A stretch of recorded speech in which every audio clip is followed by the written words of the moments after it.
بسم اللہ الرحمن الرحیم۔ محترم بھائیوں اور بہنوں، آج آپ کی خدمت میں ایک بہت ہی خاص اور مجرب وظیفہ لے کر حاضر ہوا ہوں۔ یہ ایسا وظیفہ ہے کہ ایک ہی دن میں کرنے سے آپ کی ہر دعا، ہر حاجت قبول ہو جائے گی۔ یہ ایسا ہے جس کے کرنے سے آپ کی ہر خواہش جو کہ صدیوں سے ادھوری ہے وہ پوری ہو جائے گی۔ جو بھی دعا مانگیں گے اس عمل کی برکت سے، جو میں آج آپ کو اسم اعظم بتاؤں گا، اس کی برکت سے آپ کی ہر حاجت، ہر دعا فوری طور پر پڑھتے ہی قبول ہو جائے گی۔ تو جس کسی نے بھی یہ وظیفہ کیا ہے، انہوں نے اس بات کا یقین کیا ہے، اپنی آنکھوں سے دیکھا ہے کہ ان کی تمام حاجات پوری ہو رہی ہیں۔ فرمان صلی اللہ علیہ وآلہ وسلم ہے کہ جس نے مجھ پر ایک بار درود پڑھا، اللہ پاک اس پر 10 رحمتیں نازل فرماتا ہے۔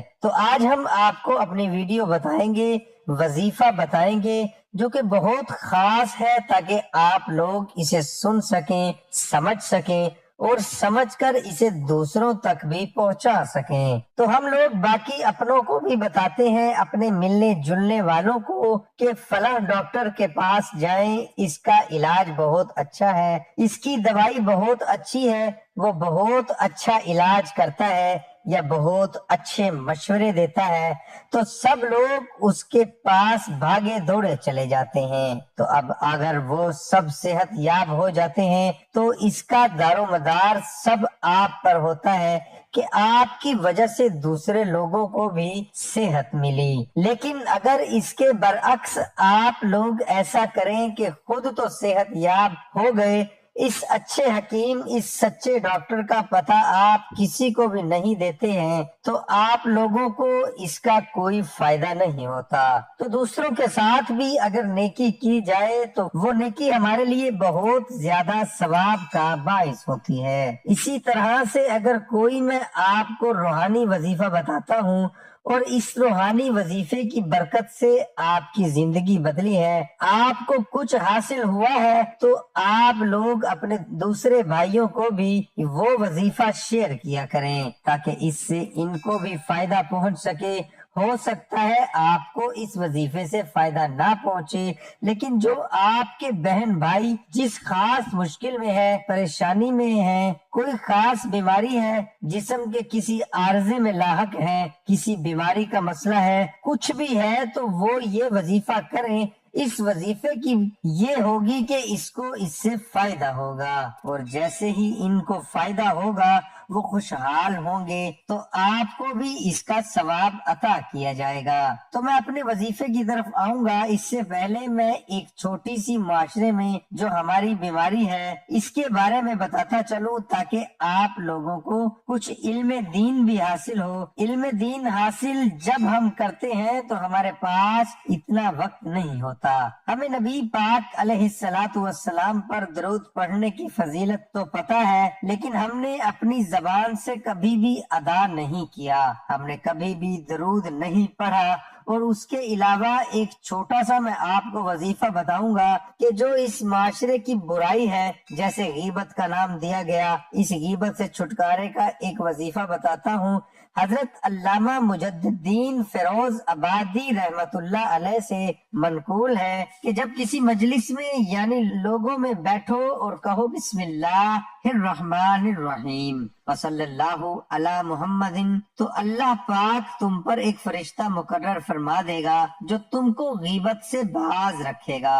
اور جب مجلس سے اٹھو تو کہو بسم اللہ الرحمن الرحیم وصلی اللہ، تو فرشتہ لوگوں کو تمہاری غیبت سے باز رکھے گا۔ تو ماں باپ، بہن بھائی، میاں بیوی، ساس بہو، سسر، داماد، نند، بلکہ اہل خانہ و خاندانی استاد و شاگرد، سیٹ، سیٹھوں، نوکر، تاجر و گاہک، افسر و مزدور، دنیا دار، دیندار، جوان الغرض، تمام دینی اور دنیاوی شعبوں سے تعلق رکھنے والے مسلمانوں کی بھاری اکثریت اس وقت غیبت کی خوفناک آفت کی لپیٹ میں ہے۔ ہماری کوئی بیٹھک عموماً غیبت سے خالی نہیں، بلکہ سارے پرہیزگار نظر آنے والے لوگ بھی بلا تکلف غیبت سنتے، سناتے، مسکراتے اور تائید میں سر ہلاتے نظر آتے ہیں۔ چونکہ غیبت بہت زیادہ عام ہے، اس لیے عموماً کسی کی اس طرف توجہ ہی نہیں ہوتی کہ غیبت کرنے والا نیک پرہیزگار نہیں، بس پرہیزگار نہیں، فاسق و گناہگار اور عذاب نار کا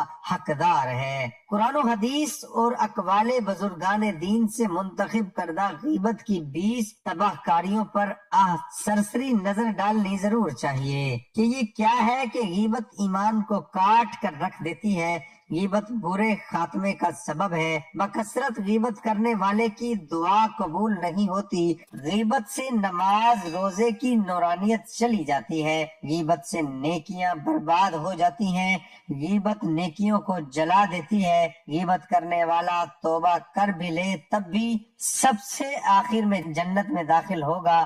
الغرض غیبت گناہ کبیرہ، قطعی حرام اور جہنم میں لے جانے والا کام ہے۔ غیبت زنا سے سخت تر ہے، مسلمانوں کی غیبت کرنے والا سود سے بھی بڑے گناہ میں گرفتار ہے، اور غیبت کو اگر سمندر میں ڈال دیا جائے تو سارا سمندر بدبودار ہو جائے، غیبت کرنے والے کو جہنم میں کھانا پڑے گا۔ غیبت مردہ بھائی کا گوشت کھانے کی مترادف ہے، غیبت کرنے والا عذاب قبر میں گرفتار ہوگا، غیبت کرنے والا تانبے کے ناخن سے اپنے چہرے اور سینے کو بار بار چھیل رہا ہوگا، غیبت کرنے والا جہنم کا بندر ہوگا، غیبت کرنے والا جہنم کے کھولتے ہوئے پانی اور آگ کے درمیان موت مانگتا دوڑ رہا ہوگا، اور اس سے جہنم بھی بیزار ہوں گی، اور غیبت کرنے والا سب سے پہلے جہنم میں جائے گا۔ استغفر اللہ، آپ لوگ بھی آج ہی سے یہ نیت کر لیں کہ آج کے بعد کبھی بھی آپ کی زبان سے غیبت کا کوئی بھی لفظ سرزد نہیں ہوگا۔ کسی کے بارے میں آپ غیبت نہیں کریں گے تو ہم موضوع سے ہٹ نہیں رہے، تو ہم موضوع سے ہٹے نہیں ہیں۔ آپ لوگ اگر یہ سمجھ لیں کہ موضوع سے ہٹ گئے ہیں، بلکہ ہم نے آپ کو کچھ علم دین کی باتیں بتائی ہیں، اگر یہ میری باتیں کسی کے دل میں اثر کر جائیں تو اس کا اجر آپ کو ہی نہیں مجھے بھی ملے گا۔ تو میں آج جو آپ کے لیے وظیفہ لایا ہوں وہ چند کلمات کا وظیفہ ہے، چند لفظوں کا وظیفہ ہے۔ یہ بس بالکل چھوٹے چھوٹے 5 الفاظ ہیں، اور ان الفاظوں سے کیا ہوگا کہ 3 مرتبہ پڑھنے سے آپ کی ہر حاجت جو آپ کے دل میں ہے، جو صدیوں سے پوری نہیں ہو رہی، پڑھتے ہی پوری ہو جائے گی، اور آپ کی ہر خواہش پوری ہو جائے گی۔ آپ نے کس طرح سے پڑھنا ہے میں بتا ہی دیتا ہوں۔ آپ لوگ پینسل کاپی اپنے سامنے رکھ لیں اور اس کو کر لیں کہ یہ وہ کلمات ہیں جن کی وجہ سے ہر دعا قبول ہو جاتی ہے۔ تو آپ نے کیا کرنا ہے کہ دن کے کسی بھی حصے میں کسی بھی نماز کے بعد جب جائے نماز پر